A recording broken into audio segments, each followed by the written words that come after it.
Hello and welcome back to my 1.18 survival series. Hope you are enjoying yourselves as much as I am enjoying myself, because I got some pretty loot.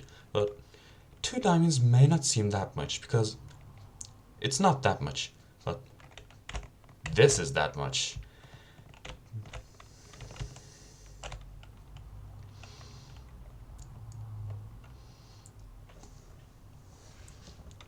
After a couple hours of mining, breaking at least 6 different pickaxes, I finally found a big enough vein to satisfy me.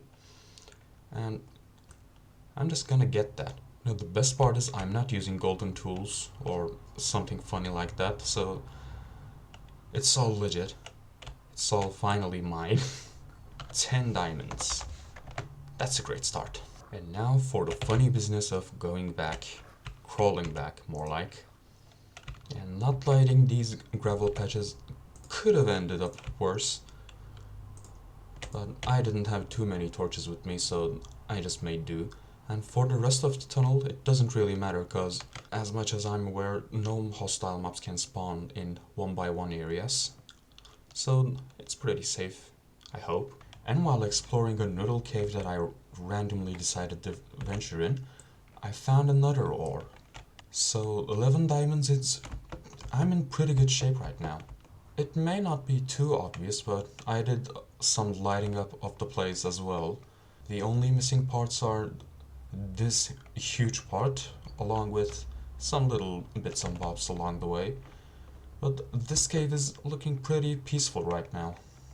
And when I was coming back home, a random creeper like that found this place pretty unreasonable to look at, so it decided to blow up, but it at least exposed some iron for me. And I promise, I will fill this hole up in a minute. To put it into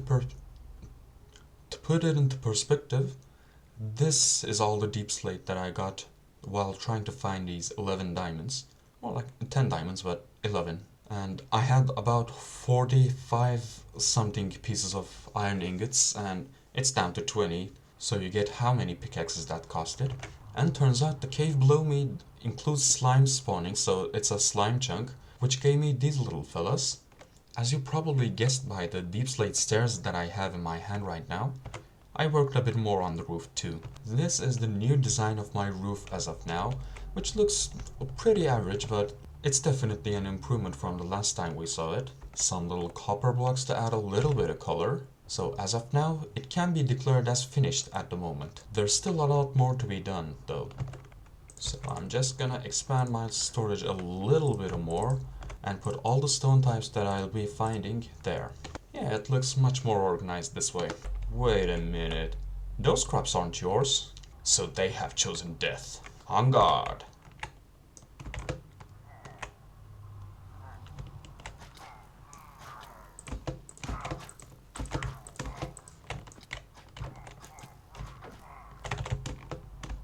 It wasn't the best of plans.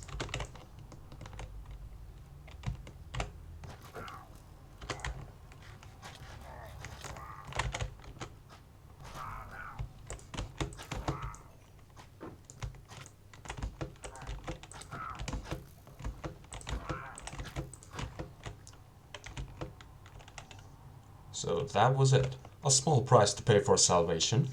I wasn't planning on using my golden apple on this, but hey, we won it at least. And this shall be a reminder of what happens to my enemies. I've also expanded my wheat farm a little bit and added a single potato that I was lucky enough to get from a single zombie. So I have a healthy amount of cows and not so healthy amount of food. So some of them's gotta die. And in between episodes I fixed the copper oxidization area. It was a little bit closer than it should have been, and the efficiency of the method actually shows itself. As you can see, I'm missing a little bit of obsidian to complete the enchanting table, and I don't remember seeing any large bodies of lava, so this may be a challenge. Because back at the rune portal that I saw, I didn't get all the missing pieces, hoping that I'd be finding some lava. Another mistake.